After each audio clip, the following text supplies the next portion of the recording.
cumprimentar os irmãos nesta manhã com um feliz sábado e dizer que é um privilégio para nós termos essa oportunidade dada por Deus de nós reunirmos para adorar o seu nome, para prestar culto a esse Deus tão bondoso que tem permitido a gente ter vida e saúde. Frequentemente a nossa vida ela nos traz provas duras, como separação ou até mesmo uma traição. Mas uma coisa só importa, que é saber aonde ir e com quem estar, para nós sermos vitoriosos em Jesus. Então, com esse espírito, nesse pensamento e com oração, cantemos juntos o hino 392. É som do instrumento, fiquem em pé.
Quem não puder, ficará em pé.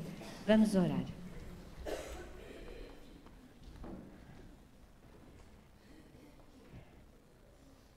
Pai nosso, no fim deste hino, só sentimos no nosso coração a vontade de dizer amém, amém, amém. Queremos estar lá na pátria celestial, bem junto a ti, todos juntos, para te louvar e adorar, pelo teu amor infinito, com que nos amaste lá na cruz e com que nos amas a cada dia, trazendo-nos o pão diário, o alimento para a nossa vida espiritual, para a nossa vida física também. Senhor, possamos ser agradecidos, possamos render-te sempre preitos de louvor. Senhor, que neste momento o nosso coração também esteja aberto à influência do teu Santo Espírito, para que possamos aprender mais e mais de ti. Te suplicamos pelos méritos infinitos de teu Filho amado. Amém.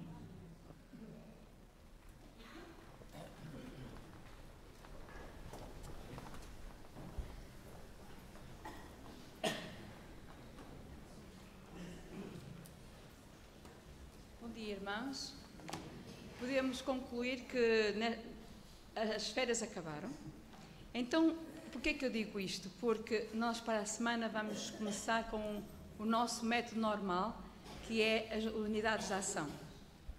Então nós convidamos os monitores, os dinamizadores a estarem preparados para a próxima semana e os seus alunos a estarem preparados com a sua lição estudada para podermos recapitular nas nossas classes. E eu vou relembrar os monitores que vão estar nas classes para que não possa haver nenhum engano. Na classe 1 temos a Daniela Oliveira e a Madalena Soares. Classe 2, Adelina Lima, Filipe Mota, Daniel Pereira. Classe 3, Ruth Mónica Ferreira, José Carlos Silva. Classe 4, Joaquim Oliveira Ferreira, Natália Souza. Classe 5, Daniel Mota, Alexandra Reis. Classe 6, Henrique Gonçalves, Joaquim Lima. Classe 7, Sandra Soares, Mónica Soares. Classe 8, Sara Barbosa, Raquel Reis. Classe 9, Joaquim Cândido Ferreira, Gabriel Ferreira. Classe 10, Sebastião Carvalho, Manuel Elídio e Débora Moreira. Pedimos então a todos que possam se preparar para a semana para podermos voltar ao método normal. Se houver algum monitor nas suas classes que não possam passar um dos dois, que nos possam avisar a direção para estarmos também preparados.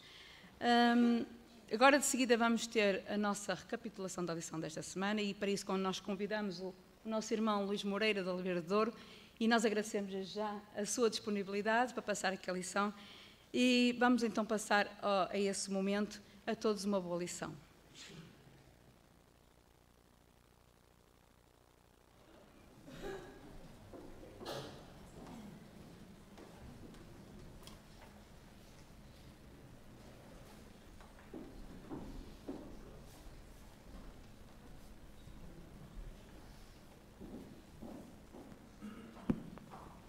Bom dia, bom sábado e bom regresso de férias, se for o caso, é o meu caso. Isto não é um clichê, mas a última vez que eu estive aqui eu disse, eu gosto sempre muito de vir aqui à Igreja de Canelas. Portanto, eu agradeço o convite mais uma vez, que me estenderam. É sempre um privilégio poder estar aqui convosco.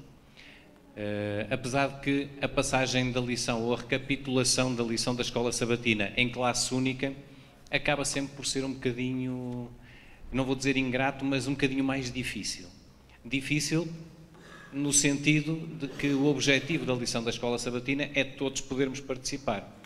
E quando fazemos isto em conjunto é mais difícil participar. Por isso eu hoje vou tentar trazer uma mistura entre a recapitulação em conjunto e depois, mais para a frente, se eu não me perder no tempo, que é uma coisa que pode acontecer muito facilmente, eu trago 3 perguntas para nós discutirmos em pequenos grupos, mesmo mais ou menos como estamos sentados, para refletirmos sobre a aplicação da lição para os nossos dias, que eu penso que isso acaba sempre por ser o mais importante. É importante nós sabermos a história, aprendermos a história, neste caso a história de um grande homem, de um grande evangelista que foi o apóstolo Paulo, mas trazermos esta história para o dia de hoje, e concretamente para a minha vida, para a nossa vida, penso que acaba por ser o mais importante.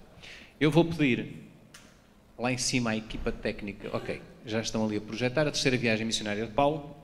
Portanto, nós temos vindo a estudar o livro de Atos e nas últimas lições temos vindo a estudar as viagens missionárias de Paulo. Quando nós falamos do apóstolo Paulo, estamos a falar de um homem verdadeiramente especial.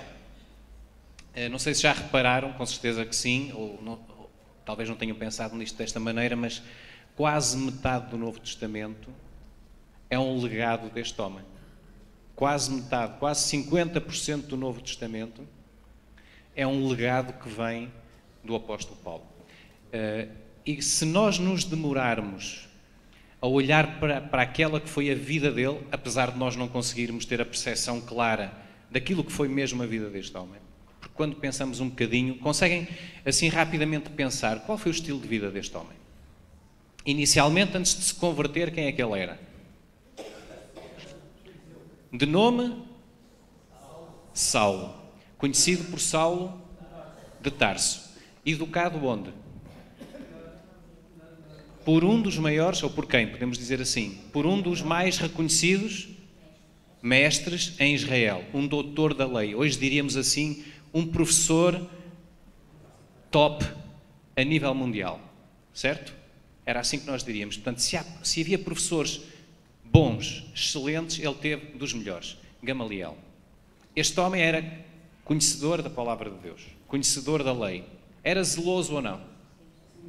Até que ponto? Até à perseguição dos seus adversários. Eu diria, essa é a versão soft, porque a versão real era até à morte. Ele era tão zeloso ao ponto de matar. Este é Saulo de Tarso.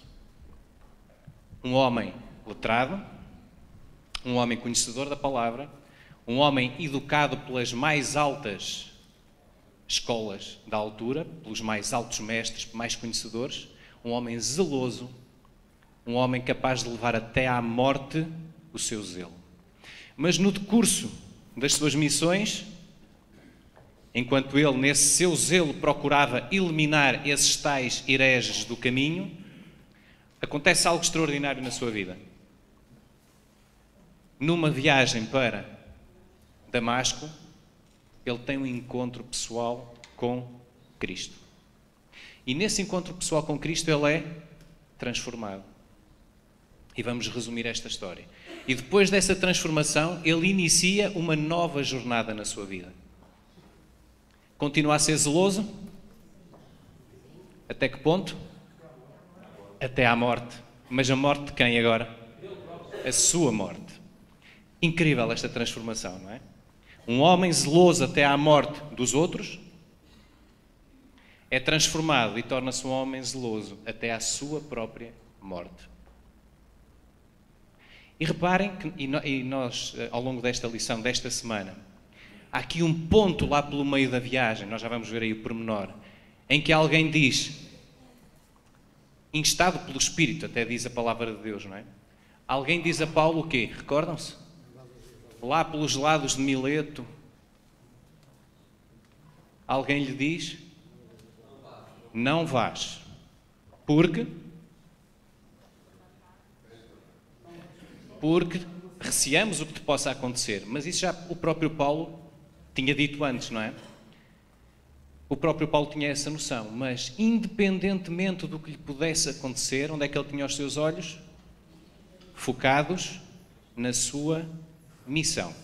E vamos com isto, com esta introdução, entrar no versículo, que é o verso áureo da nossa lição desta semana, que nós encontramos escrito em Atos, no capítulo 20 e no versículo 24. Atos 20, 24, nós encontramos estas palavras. Mas em nada tenho a minha vida por preciosa, contanto que cumpra com alegria a minha carreira e o ministério que recebi do Senhor Jesus, para dar testemunho do Evangelho da graça de Deus. Ou seja, o que é que ele está a dizer?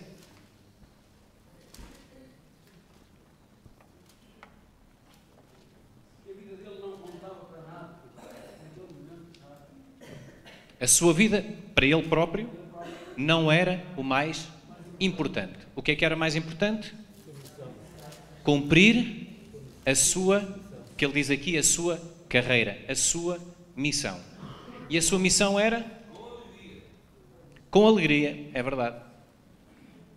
E a sua missão era? Pregar a boa nova, levar o Evangelho. E o que é este Evangelho?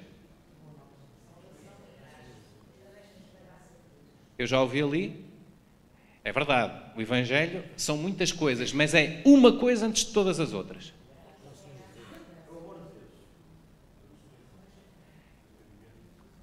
Arrependimento, ressurreição. Há uma palavra, eu vou pôr isto numa palavra. Jesus, Cristo. É verdade, tudo é verdade, o que estamos a dizer, tudo é verdade, mas há uma que vem antes de todas as outras. O Evangelho é Cristo. E não era Cristo de qualquer maneira. Paulo até usa esta expressão. Cristo e Cristo crucificado. E depois, evidentemente, o Cristo ressuscitado, como também estavam a dizer, e muito bem. Esta era a sua missão, falar de Cristo, do Cristo crucificado, do Cristo ressuscitado, de um Cristo vivo. De um Cristo vivo. E eu pedia que pudessem avançar aqui nos slides. Eu não tenho muitos slides, são só 2 ou 3. E o primeiro é uma curiosidade que tem a ver com, mais uma vez, com a vida de Paulo. Estima-se que Paulo tenha percorrido por terra e por mar, ali estão as 4 viagens dele. Aquilo está um bocadinho pequeno, mas também a ideia não é vermos ali o pormenor, era só para ilustrar ali as 4 viagens. Ao longo da sua vida convertido, Paulo percorreu cerca de 25 mil quilómetros. E não foi com milhas da TAP. 25 mil quilómetros. Todos temos ideia do que são 25 mil quilómetros? A pé? A cavalo? De burro? De barco? Sendo apedrejado umas quantas vezes pelo caminho? Preso? Açoitado? Deixado como morto às vezes às portas da cidade? Já ninguém dava nada por ele, pensava que ele estava mesmo arrumado. 25 mil quilómetros. Alexandre o Grande conquistador grego, do Império Grego, estima-se que tenha percorrido nem toda a sua vida, que também foi curta, mas foi imponente, conquistou o maior império da altura, estima-se que tenha percorrido 32 mil quilómetros para conquistar o mundo civilizado de então. 32 mil. Paulo, para conquistar o mundo civilizado de então, percorreu quase 25 mil quilómetros. É incrível. Mais um slide, por favor. E temos aqui a terceira viagem. A terceira viagem é o tema da lição desta semana. Portanto, nós temos ali, Paulo sai de Antioquia, depois faz aquele caminho rumo ao norte, noroeste, podemos dizer assim, Tarso, Derbe, Listra, Icónio. Tinham visto o mapa, só por curiosidade? Quantos é que viram o mapa? Posso ver os braços no ar? Quantos é que foram ver o mapa da terceira viagem de Paulo? Pouca gente. Engraçado. A primeira coisa que eu vi, eu abri a lição, a terceira viagem. A primeira coisa que eu fiz, sabe o que é que foi? Google, terceira viagem de Paulo. Fui logo ver o mapa. Eu gosto de ver. Custa-me mais se não vir. Icónio, Antioquia da Psídia, Éfeso, Esmirna, Pérgamo, Troade, Neápolis, Filipos, Anfípolis, Bereia, Tessalónica, Corinto, depois volta para o norte, a Polónia, Troade, Assos ou Assos, depende aqui das traduções. Mileto passa ali ao lado de Éfeso. Não é? Estamos a olhar para ali, estamos a ver mais ou menos a sequência das lições. Se formos vendo aí nos nossos trimensários, a sequência das lições. Éfeso. Reparem, em que ponto da viagem é que ele para em Éfeso? Eu não tenho um apontador, mas está assim, ali mais ou menos a meio da imagem. Toda a gente está a ver onde é que está Éfeso. A lição de sábado tem aqui uma introdução engraçada. Diz assim, no final do primeiro parágrafo logo da lição de sábado, diz: assim os primeiros 2.400 quilómetros da viagem são apresentados numa única frase. E essa frase é: pela província da Galácia e da Frígia, confirmando todos os discípulos. Portanto, Paulo atravessa toda a Galácia e Frígia até confirmando todos os ouvintes. E fazem-se assim 2.400 quilómetros e a lição para onde? Aqui no primeiro ponto, em Éfeso. E porquê é que Lucas, neste relato, para em Éfeso? Ok? Já havia passado pelos outros lugares, as igrejas já estavam confirmadas, Paulo para em Éfeso. Éfeso era uma cidade especial e aconteceram por aqui algumas coisas interessantes. O que é que aconteceu em Éfeso?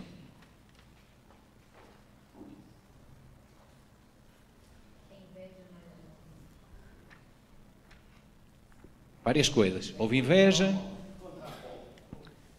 Quem era Apolo? Um discípulo de João Batista. O que é que nós não sabemos muita coisa sobre Apolo, mas sabemos algumas coisas. Por aquilo que é dito na palavra de Deus, não é? E que explorado na lição, que tipo de pessoa era Apolo? Conhecedor das Escrituras ou não? A que ponto? Dedicado? É verdade. Foi recomendado, ok, já é posteriormente, não é? Já é posteriormente. A igreja acaba por recomendá-lo quando ele sai de Éfeso para outras igrejas.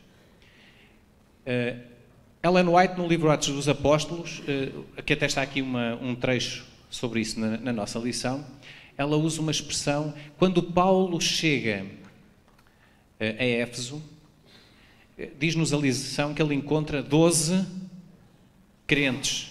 Eram cerca de 12 homens, diz a lição, diz a palavra de Deus. Esses 12 homens, o que é que tinham em comum com Apolo?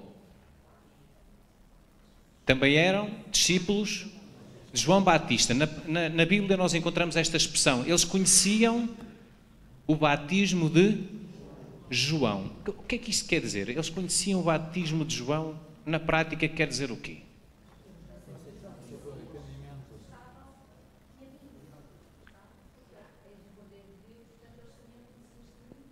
Ok.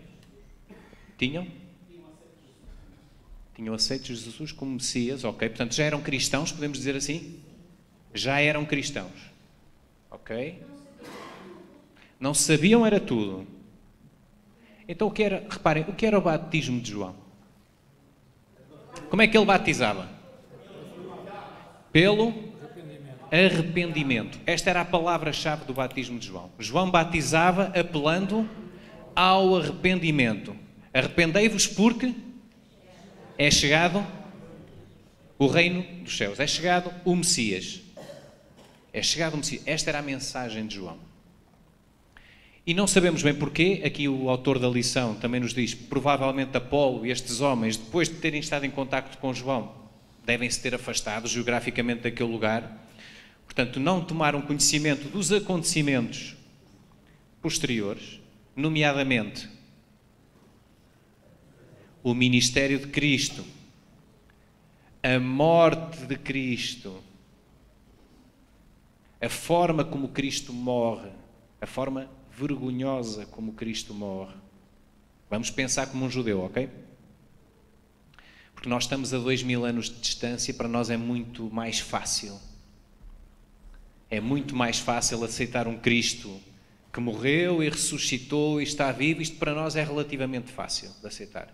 Mas para um judeu, nesta altura, isto é uma verdadeira vergonha. E estas palavras nem são minhas, mais uma vez, são palavras do apóstolo Paulo. Não é? Ele fala deste Cristo que era uma vergonha para os judeus e uma loucura para os gregos, certo? Para aqueles que pensam sobre os assuntos e querem racionalizar, isto é uma loucura, é um disparate. Um Deus não se deixa matar. E para um judeu que acredita num Messias libertador, conquistador, filho de Davi, certo? Que se vai sentar no trono, isto é uma vergonha. Como é que um Messias como Davi, o grandioso rei Davi, se podia deixar levar até uma cruz, morto daquela maneira?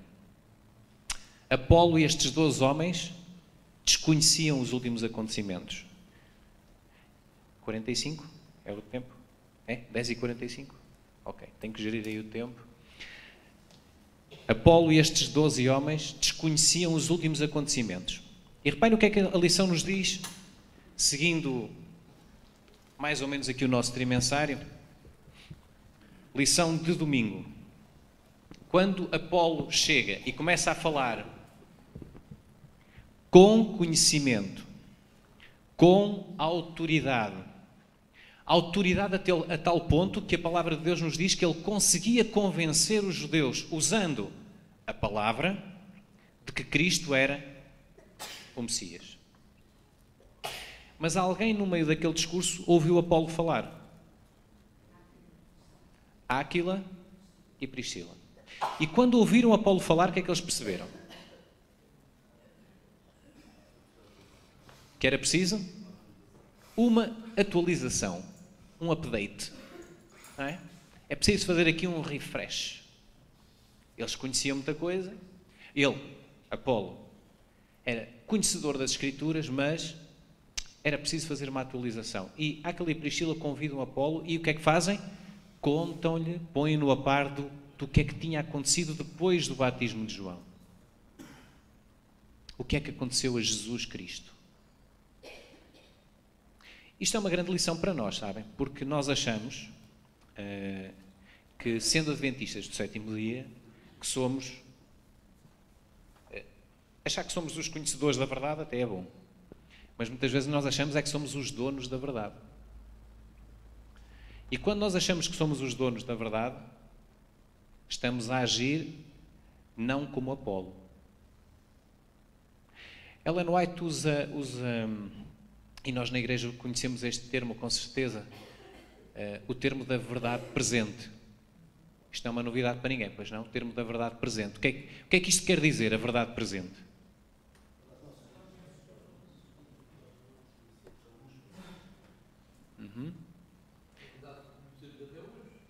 Ok, pode ser, a verdade que conhecemos até hoje. Sabem que os pioneiros da nossa igreja, em termos doutrinários, eu não vou entrar agora por aí porque vamos seguir aqui um outro caminho, que é o caminho que Paulo seguiu na sua viagem missionária, mas os nossos pioneiros, em muitos pontos, estavam muito longe daquilo que nós acreditamos. Os nossos pioneiros, os pais da nossa igreja, estavam muito longe daquilo que é hoje o corpo doutrinário no qual nós nos baseamos e cremos. Isto porquê? Porque a revelação é progressiva. A revelação é progressiva. Deus vai se revelando e nós vamos compreendendo aquilo que Ele quer de nós, aquilo que Ele espera de nós. E é esse o termo verdade presente. Verdade presente é a verdade revelada hoje, da forma como a compreendemos hoje. O que quer dizer que se alguém, ou Deus, ou outra entidade nos provar pela palavra, pela Escritura, que estamos errados em algum ponto, nós devemos corrigir. Nós devemos corrigir. A verdade não é estática. Na verdade é uma pessoa, não é? Segundo a palavra de Deus. Não. Mas avançando. Apolo fica disponível para receber uma lição de Áquila e Priscila. E depois de receber essa lição, o que é que ele faz? Parte em missão, podemos dizer assim. Parte em missão e recomendado pelos irmãos da igreja. Certo? Portanto, nós não devemos ficar num ponto em que achemos que somos os donos da verdade ou que sabemos tudo. Porque nós não... Eu ia dizer há bocadinho, eu não nasci numa igreja, não nasci numa família adventista. E quem vem de um contexto não adventista, é relativamente mais fácil perceber o que eu quero dizer. Porque quando nós nascemos numa família adventista, o que é um privilégio, atenção, não estou a dizer nada em contrário, mas eu olho para os meus dois filhos, hoje, eu e a minha esposa temos dois filhos, que são conhecidos da maior parte, eles não estão aqui hoje de manhã, que são conhecidos pela maior parte dos irmãos que aqui estão. Eu olho para a experiência de vida dos meus dois filhos e se me perguntarem se tem alguma coisa a ver com a minha experiência de vida, zero. Zero. Porque quem vem de fora da igreja, eu não sei, há pessoas aqui nessa condição. Quem é que vem de igrejas ou de um contexto não adventista? Ainda há bastantes pessoas aqui dentro. Ok. Não sei se o que eu vou dizer é comum a todos, mas eu acredito que sim. Se nós estamos aqui hoje, na igreja adventista, houve um momento na nossa vida em que, através de alguém, ou de alguma forma, um folheto, um livro, ou assistimos a alguma coisa, mas houve um momento na nossa vida em que nós tivemos de dizer assim, eu tenho que ir ver se aquilo é verdade. Eu tenho que saber se isto é verdade. Eu tenho que saber se esta é a igreja verdadeira. E quando isso aconteceu na minha vida, eu tinha mais ou menos aí uns 16, 17 anos, todos os livros que eu tinha disponíveis, todos, literalmente, eu devorava esses livros. Eu era o único aluno na minha escola que ia com a Bíblia debaixo do braço para a aula de religião e moral, porque ninguém mais ia. E pedia ao padre, que era o professor de religião e moral, que me explicasse porque é que nós fazíamos certas coisas quando a Bíblia tinha escrita outras coisas. Eu não estava à procura de uma igreja, eu estava à procura da verdade. Da verdade. E este caminho de busca da verdade cria em nós uma experiência diferente do que quando nós, por tradição, e por favor não me interpretem mal, continuo a falar dos meus filhos, os meus filhos, por tradição, vão à igreja adventista. Porque eu vou à igreja adventista. Porque a minha esposa vai à igreja adventista. para eles não se questiona a questão do sábado. Eles nunca se colocaram a questão de dizer, deixa-me lá ver se isto é mesmo verdade. Eu vou procurar nas Escrituras porque eu quero saber se estou na igreja verdadeira. É muito difícil, posso estar enganado, mas é muito difícil isto acontecer num crente adventista do sétimo dia. Porque o nosso discurso interno, dentro da igreja, é nós temos a verdade. Ora, se nós temos a verdade, não é preciso procurar mais. E voltando à mensagem de Paulo, isto só para dizer que devemos ser como Apolo, sempre disponíveis para ouvir, curiosos para procurar, porque vai chegar um dia em que nós vamos ter que argumentar sobre a nossa fé. Se é que esse dia não chegou já para muitos de nós. Ou será que ninguém tem aqui colegas de trabalho ou colegas de escola, de faculdade, que perguntam assim, mas tu guardas o sábado porquê? Que história é essa? Mas vocês não comem essas carnes? Isso é ridículo hoje. Isso era lá nos tempos em que não havia refrigeração, nem havia cuidados, não é? Não havia engenharia alimentar. Pois já. Há controle sobre os circuitos dos alimentos. Que história é essa de não comer isto ou não comer aquilo? Isso é ridículo. Isso era lá para aquele tempo. Nunca ninguém vos perguntou nada sobre isto?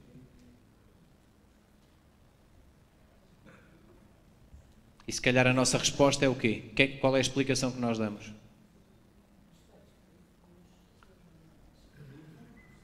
É verdade, está escrito, mas não há razões para isso. Para muitas, pelo menos, nós sabemos que há. Para muitas também sabemos que não há. Eu agora estou aqui a imaginar, por exemplo, quando toda a gente sabe, isto é do conhecimento público, agora, desculpem lá, eu perder-me no tempo, isto é a coisa mais fácil que há. Eu vou sair já deste assunto, prometo. Mas toda a gente sabe, hoje em dia, é consensual. Alguém está doente, tem problemas de rins, tem problemas de fígado, vai ao médico. Qual é a primeira coisa que o médico diz? Primeira recomendação, eu não preciso de ser médico, há médicos aqui? Há alguns, não é? Por aqui, está aqui algum? Não, está cá ninguém. Então somos todos médicos. Médico e de louco, todos temos um pouco. Qual é a primeira coisa que o médico diz? Isto é senso comum. Primeira coisa que o senhor vai ter que deixar de comer. Carne de porco. Agora nós podemos dizer assim, mas Deus já proibia de comer carne de porco, não é? Porquê é que nós não comemos? Porque Deus diz. É verdade. Mas nós até sabemos que a carne de porco é mesmo prejudicial, ou não? Bebidas alcoólicas. Claro que há aí assim muita discussão acerca do assunto, não é? Nós sabemos que não devemos consumir bebidas alcoólicas. Mas o senso comum, o que é que diz? O senso comum mesmo na comunidade médica, atenção, o que é que diz assim? Um copo de vinho à hora de almoço, não é? Por dia, não faz mal nenhum. Até faz bem. Não é isto que nós ouvimos? É verdade, não é? Por acaso há 15 dias atrás, não sei quantos é que têm conhecimento do que eu estou a dizer, há 15 dias atrás saiu uma meta-análise sobre estudos de consumo do álcool. Uma meta-análise é assim uma palavra esquisitoide, mas é só para dizer, alguém se deu ao trabalho de estudar 700 estudos, ou seja, essa pessoa não fez um estudo novo, foi olhar para os 700 estudos mais importantes sobre consumo do álcool e sobre os seus efeitos. Conclusão do estudo, nem um copo de vinho faz bem. O nosso corpo não está preparado para processar álcool, ponto. E nós dizemos assim, que bom, não é? Agora já posso usar este argumento. Claro, quando nós não temos justificação... Somos os primeiros? Nós? Os portugueses? Eu até já estava a ficar assustado. Já lhe ia dizer, eu não consumo. Estou a brincar. Estava. Mas agora pregou-me uma partida. Isto para dizer o quê? Que nós às vezes estamos à espera de uma justificação científica para aquilo que Deus já nos diz há milhares de anos. Não é? Quando eu não consigo justificar, a minha resposta também é essa. Não consigo justificar, não percebo porquê, mas Deus diz e eu acredito. Mas graças a Deus, já há muitas diretrizes que nós temos na sua palavra que conseguimos compreender hoje porquê. Porque é que Deus as deu daquela maneira, com aquele sentido. Vamos avançar na nossa lição. Ainda não ali, mantemos o slide. Éfeso, parte 2. Parte 2. Paulo começava por onde? Pela sinagoga. Interessante, não é? Portanto, Paulo dirigia-se primeiramente aos judeus. E o que é que aconteceu depois dele ir repetidamente à sinagoga? O que é que aconteceu? Converteram-se todos? Alguns sim, mas a maior parte não. A tal ponto, o que é que ele teve que fazer? O que é que ele teve que fazer? Teve que mudar de sítio. Já não dava para continuar a falar na sinagoga, já não o admitiam ali dentro. Mais uma vez, temos que pensar como um judeu. O que é que este herege andava a dizer?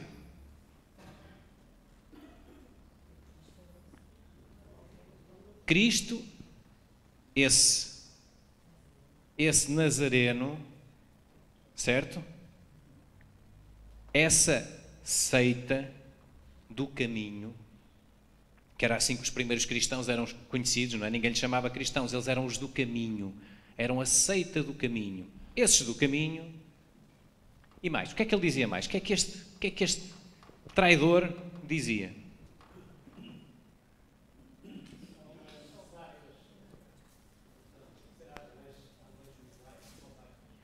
Que aquelas leis cerimoniais todas que demoraram centenas e centenas de anos a estabelecer no povo, este homem dizia que já não eram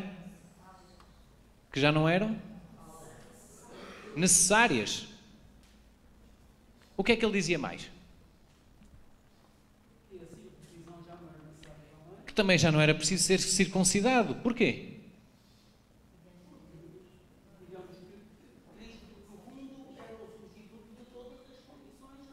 Porque havia uma nova aliança. E essa aliança, imaginem, já não era exclusiva dos judeus. Agora, até os cães podiam entrar nesta aliança. Claro que não estou a falar dos cães com 4 patas. Estou a falar dos gentios. Quem eram os gentios? Os não judeus. Engraçado. Eu só queria dizer uma coisa. Diga duas. Ainda hoje, há dias falei com um judeu e não há dúvida nenhuma que eles desprezam a doutrina de Paulo. Ainda hoje. Paulo para eles não significa propriamente nada. Porquê? O que é que será? Porque será? Porque eles ainda estão à espera, dizia ele, do Messias libertador, ainda estão à espera. Pois é.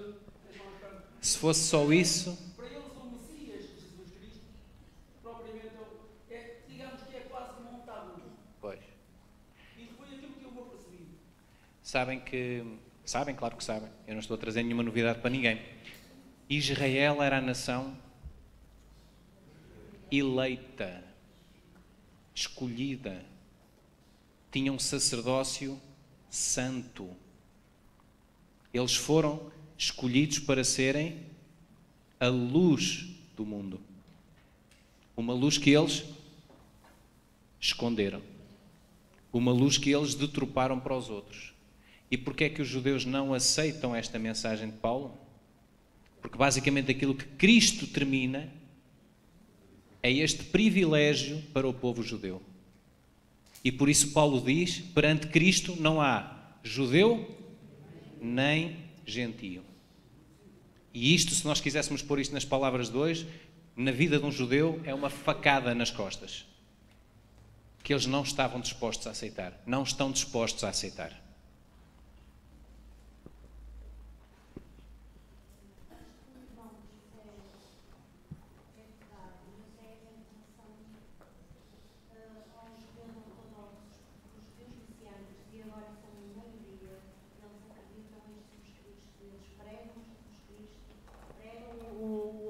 salvação pelo sangue de Jesus. Isto não é totalmente verdade. Daí que o irmão disse há bocadinho, entre as pessoas que nascem na igreja e as pessoas que nascem fora da igreja, se calhar estão um bocado mais receptivas a corrigirem o que está mal. Essa é a minha opinião de buscar, procurar a verdade, não ser uma habituada, por assim dizer, mas procurar a verdade. E é isso que eu tenho vindo a procurar, e mesmo na Bíblia diz procurai tudo e retendo bem, retendo o que está bem. Portanto, isto não está correto dizermos assim... Mas os judeus messiânicos aceitam Cristo como Deus? Aceitam Cristo como nosso Salvador. Cristo é Deus para um judeu messiânico? Essa é a minha pergunta. Não. Deus é Deus. Aí está. Essa é a grande diferença. Para um judeu, seja messiânico ou não, Cristo não é Deus. Cristo é um profeta. Cristo é um profeta. É um profeta, mas é divino. Tem a parte, sim, eu tenho vindo a seguir e realmente é isso que me diz. Mas nós não vamos seguir esse... Sim, claro, temos, exatamente, mas isso...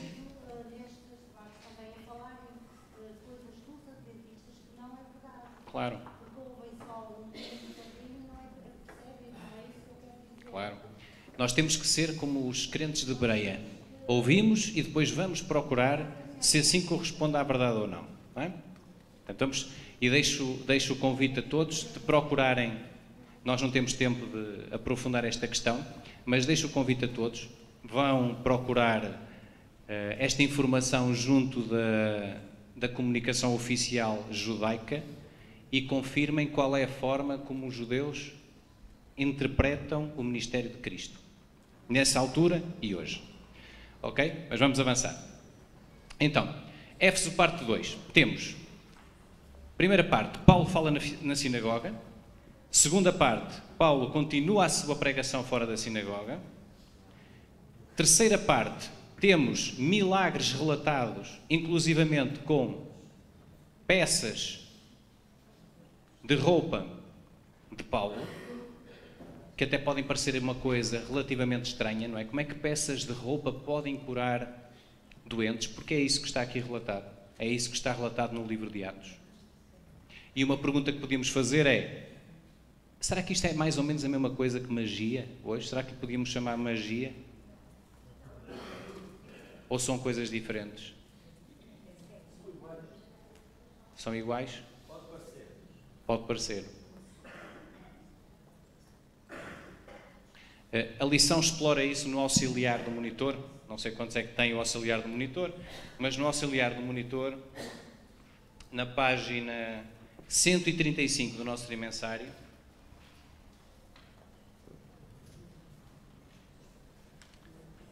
o que é magia, já agora? Nós podemos tentar só definir a... Tenta. Ciências ocultas. Ocultas. Ora, oculto é o quê? O que é oculto? Alguém pega numa t-shirt de Paulo, coloca em cima de um doente e ele fica curado. Claro como a água, ou transparente como a água, melhor dizendo. Isto não é oculto? É um bocado chato, não é? Fazer esta pergunta. Não é compreensível. A magia também não é. Pois é. Força.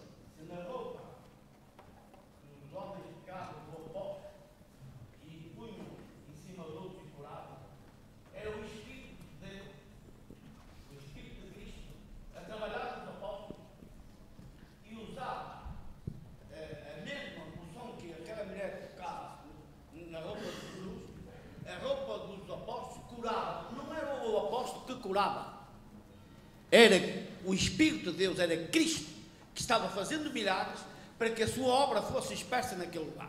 Pois. E nós, essa é a nossa explicação, somos peças não é? de roupa que Cristo usa para o serviço dos outros. Aí está. Essa é a nossa explicação, não é? Mas a minha pergunta é, se alguém nos perguntasse qual é a diferença entre magia e esses milagres? Apenas fé naquela altura. Porque Fé. quando a mulher do culto de sangue pegou-no nas vestes de Cristo, foi pela fé, ela sabia a certeza de que ele ia atuar. E ali, possivelmente, era exatamente a mesma coisa. Era a confiança que tinham, digamos, em Paulo e na verdade que ele proclamava, que confiavam exatamente que aquilo que ia acontecer e que ia resultar. Mas quem realiza magia não tem fé? Não acredita em alguma coisa que não consegue explicar? É crer naquilo que não se vê, não é? E tanto aquele que crê em Deus como aquele que crê nas obras do grande enganador precisa de fé. No entanto, esta fé que estas pessoas manifestavam de que Paulo estava imbuído do Espírito Santo, como era fé para a salvação, o Espírito Santo atendia este desejo de se aproximar de Deus, de ter a bênção de Deus, porque é uma bênção, ao fim e ao cabo, que eles estavam à procura. E então o Espírito Santo atendia esta fé. A outra fé, Satanás também atende a fé daqueles que têm fé nele, mas acontece que ele também não pode fazer tudo. E assim como ele dá alguma libertação, digamos assim, a seguir também cobra. Não é como a graça de Deus, que é graça e é graça mesmo. Graça recebestes, de graça dai, não é? Exato. Vamos avançando, só para eu dizer aqui a palavra-chave que está no auxiliar do monitor, depois convido a todos a lerem essa parte, porque não temos tempo de ver tudo aqui ao pormenor.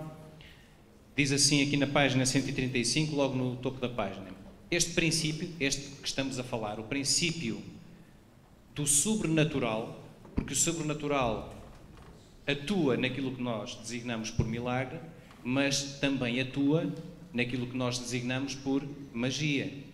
O sobrenatural também está aí.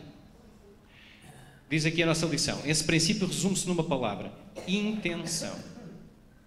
Intenção. E depois diz: os demónios, quando outros homens tentaram usar o nome de Cristo para expulsar demónios, o que é que aconteceu? O endemoniado o que é que disse? Conhecemos a Cristo, sabemos quem é Jesus e sabemos quem é Paulo, mas a vós não sabemos, ou não vos conhecemos. Não vos conhecemos. E reparem o que é que diz aqui a lição, que eu acho que é fundamental percebermos isto. Eles apenas podiam falar de Jesus em segunda mão. Isto é, como aquele a quem Paulo prega, que era isto que eles estavam a invocar. O nome de Jesus como um talismã ou encanto mágico é insignificante. O nome de Jesus como um talismã é insignificante. O que é que isto quer dizer? Quer dizer que se eu não estiver ligado a Cristo, se o meu coração não estiver convertido a Cristo, se a minha mente não estiver alimentada por Cristo, se a minha intenção não for que seja Cristo a atuar através de mim, eu estou a usar apenas Cristo como um talismã. Como um talismã. Não tem valor rigorosamente nenhum. E esta é uma grande lição para nós. Isto não quer dizer que a magia não existe, porque ela existe. Porque nós sabemos que, assim como há os poderes divinos, também há os poderes que se opõem ao divino. E vamos avançando. Paulo continua a sua viagem, já tenho mesmo pouco tempo, tenho que avançar. Não vamos colocar aqui a questão do sábado, mas houve uma questão que se colocou que tinha a ver, que foi colocada por um certo ourives em Éfeso. Recordam-se?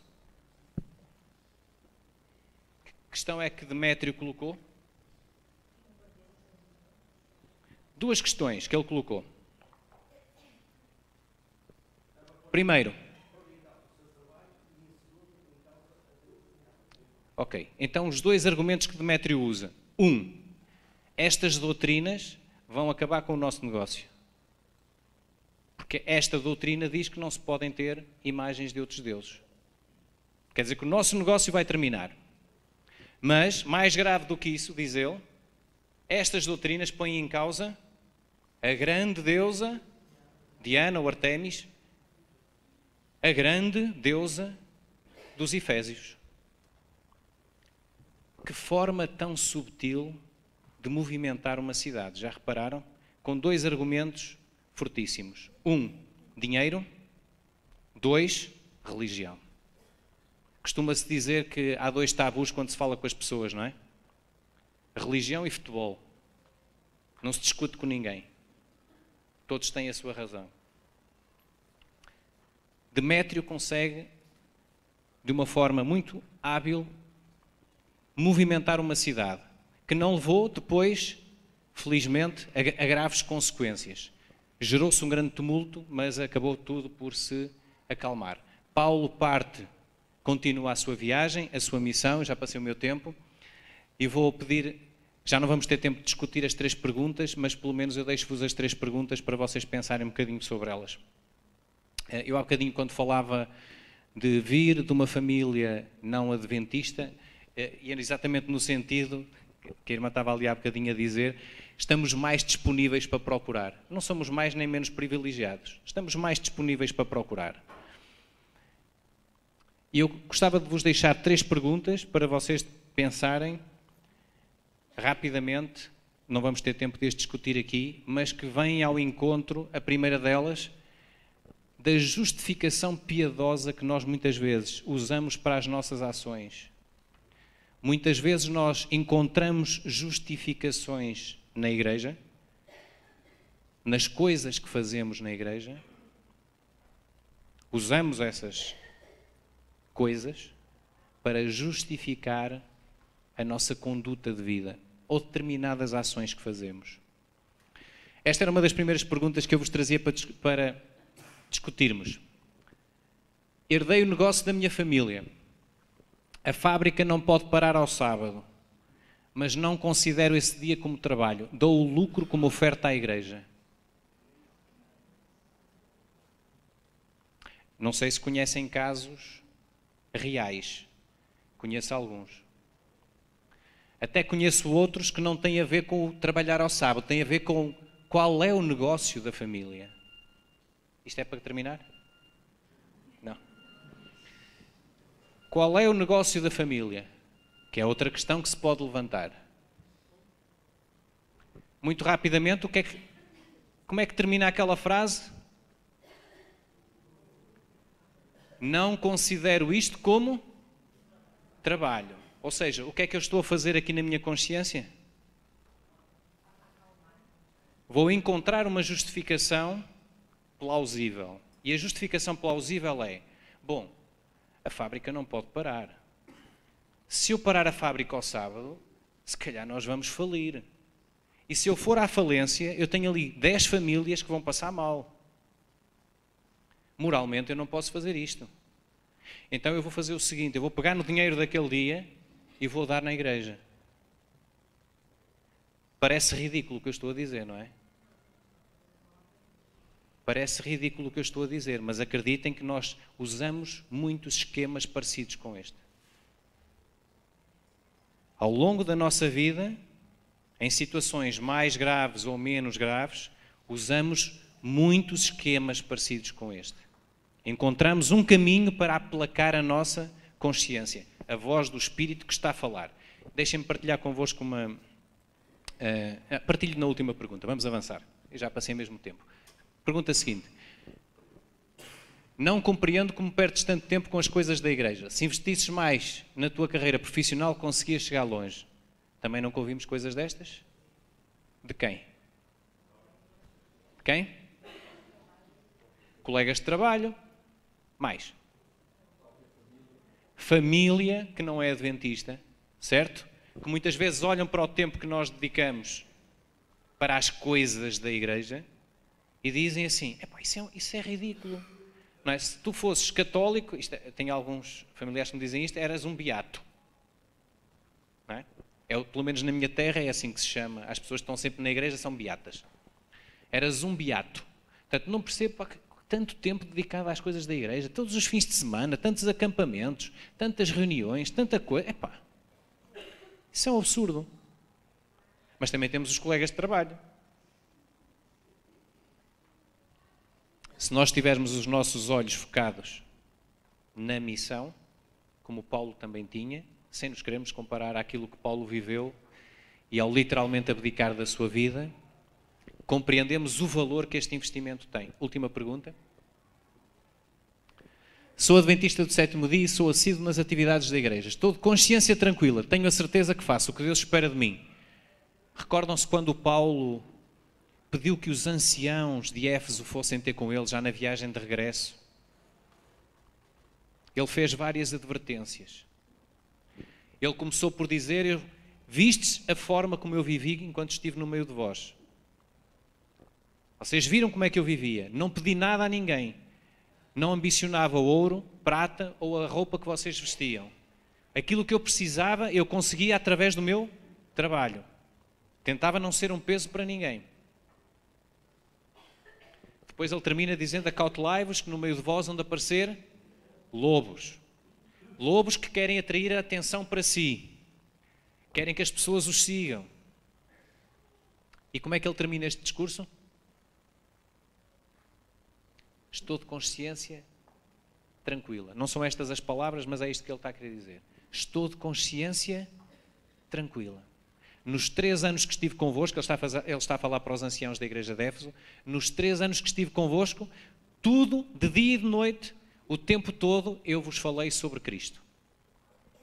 O tempo todo. Estou de consciência tranquila.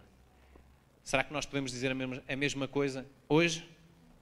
Olhando para a nossa vida hoje, pensando na nossa família, pensando nos nossos colegas de trabalho, pensando no nosso dia-a-dia, podemos dizer: estou de consciência tranquila?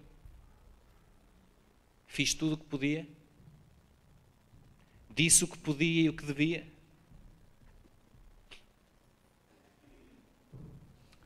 Não somos perfeitos, nem vamos ser, possivelmente, até que Cristo regresse. E concluo com esta ideia, que eu penso que é a ideia principal da grande vida do apóstolo Paulo. Quando ele diz que olha para a carreira, olha para a missão, eu penso que o desafio hoje, numa sociedade que exige tanto de nós, exige tanto tempo, tanta dedicação, uma sociedade tão competitiva, o grande desafio para nós hoje é olharmos para a missão que Deus nos confiou. Não somos perfeitos, não sabemos tudo, não somos os donos da verdade. Nem sequer devemos ousar achar que nós é que sabemos aquilo que Deus sabe. Que é uma coisa que me assusta muitas vezes. Ouvir irmãos da igreja a dizer assim: isso está mal, faz assim porque assim é que Deus quer. Nós não somos os donos da verdade. Devemos ter a humildade suficiente para ouvir os irmãos da igreja, ler a palavra de Deus, procurar a verdade e estarmos disponíveis todos os dias para reconhecermos que estamos errados e permitir que o Espírito nos oriente, mesmo que não compreendamos tudo. Paulo também não compreendia, quando sabia que tinha que ir para Jerusalém e talvez estivesse receoso daquilo que lhe ia acontecer. Nós também não sabemos tudo, não está tudo claro na nossa caminhada. Mas o mais importante é decidir ir, decidir fazer, mesmo que não consigamos compreender porquê ou para quê. E que o Espírito Santo nos capacite para que possamos seguir esse caminho para o qual Deus nos desafia a seguir. Bom sábado para todos.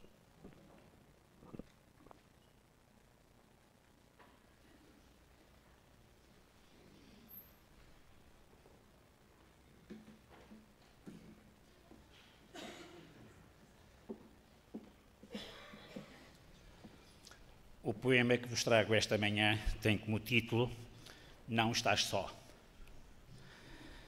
Se a depressão está a rondar a tua vida, se estás cansado, tenso, agressivo, se os teus sonhos estão cada vez mais longe e te sentes sozinho, confuso, desanimado, se perdeste o sentido da vida, deixaste tudo rolar e agora não te importas com mais nada, se achas que Deus te abandonou e acreditas que tuas orações não sobem além do teto, vem para os braços do Pai.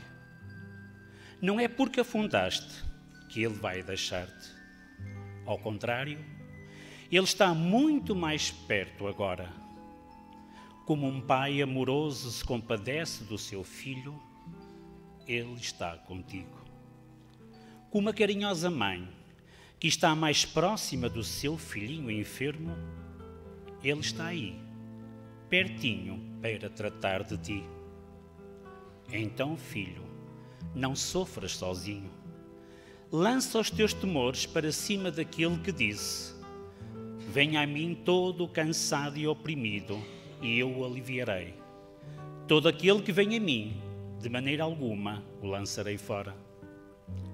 Venha então para os braços do Pai, porque nada poderá separar-te do grande amor de Deus. Grande Pai, olha para este carente filho, porque eu venho ansioso, tenso e preocupado. Dá-me a tua graça, por favor. Sinto já o amparo do teu divino abraço. Como é bom saborear a proteção segura que só existe nos braços do Pai.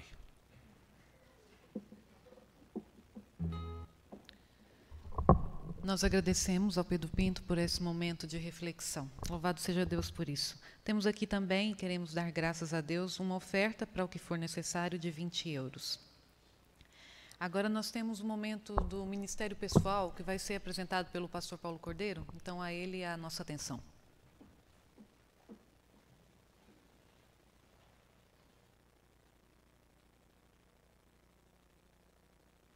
Muito bom dia, irmãos e prezados amigos que estão aqui entre nós. Gostaria de fazer um anúncio especial, e o anúncio especial que tenho a fazer à Igreja é o seguinte. Sabem que há uns anos atrás a nossa União promoveu algumas formações para anciãos e para outros ministérios da Igreja. Acontece que essa é uma necessidade que é constante, porque uns receberam formação, mas outros não. Entretanto, as novas gerações vão tomando as responsabilidades, e ainda bem que assim é.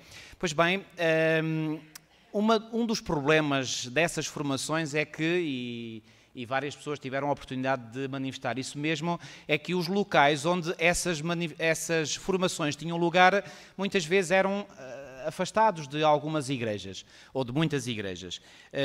Normalmente as igrejas que mais beneficiavam eram as igrejas da região metropolitana de Lisboa, ou aqui na região metropolitana do Porto, e então por essa razão, e uma vez que cada vez mais nós estamos na era digital, a União pensou em fazer uma formação, mas desta vez online. Ou seja, será uma formação em direto, assim todas as pessoas em todo o lado têm acesso, portanto através da internet, e essa formação vai ter lugar precisamente já de hoje a uma semana. Portanto, será nos dias 15 e 16, vai começar no sábado, às 15 horas da tarde, e depois no domingo todo o dia. E então, a proposta que a União faz é que todos os irmãos, todos aqueles que queiram assistir a esta formação, o podem fazer. Mas, para o poderem assistir, vão ter que fazer uma inscrição prévia. Isto porquê? Porque estas formações, embora sejam transmitidas através da internet, não serão em canal aberto. Ou seja, só aqueles que se inscreveram e que receberão uma palavra passe é que poderão ter acesso a essa transmissão. Como podem entender, portanto, isto é uma formação interna e, portanto, não interessa estar a divulgar a todo o mundo. E, portanto, todos os irmãos podem fazer. Alguns irmãos diáconos irão distribuir este pequenino folheto que estão a ver aqui nas minhas mãos. Leiam este folheto, estão aqui as indicações de como podem fazer essa inscrição. Façam a inscrição para poderem receber a palavra passe e depois podem assistir. Uma última nota, aqueles irmãos que não têm acesso à internet, porque ainda existem um ou outro irmão que não tenha. Esses irmãos que não tenham acesso à internet e que gostariam de assistir, por favor, façam-nos saber para que, eventualmente, se houver um número significativo, nós possamos fazer uma transmissão aqui na igreja. Recordo, vai ser uma formação intensiva. No sábado vai começar às 15 horas e vai terminar às 20, são 5 horas seguidas. E no domingo vai começar às 9 da manhã e vai ter um pequeno intervalo entre as 13 e as 14, intervalo de 1 hora, e vai até às 18 horas, portanto 9 horas. Portanto é intensivo, são vários os oradores, mas, volto a dizer, será uma boa oportunidade de poderem aproveitar esta formação, mas não se esqueçam, para o fazerem, têm que se inscrever e ao se inscreverem receberão uma palavra passe. Oxalá que a maioria possa ter esse interesse. Creio que todos nós ficaremos a ganhar se seguirmos esta formação. Pois bem, se tiverem alguma dúvida, alguma questão, irmãos, estou disponível, os anciãos, o Ministério Pessoal estaremos disponíveis para esclarecer qualquer questão que possam ter. Muito obrigado pela vossa atenção. Para concluirmos os momentos da Escola Sabatina, vamos cantar o hino 402, Fala a Minha Alma.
Nosso querido e amado Pai que estás nos céus, graças pela manhã de sábado, Senhor, graças pelo privilégio de podermos vir livremente à Tua casa de oração.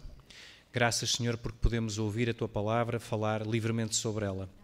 Senhor, nesta manhã nós suplicamos que o Teu Santo Espírito possa habitar no nosso coração, na nossa mente, na nossa vida, que possa afastar da nossa vida, Senhor, tudo aquilo que nos impede de compreender a Tua palavra, de ouvir a Tua voz.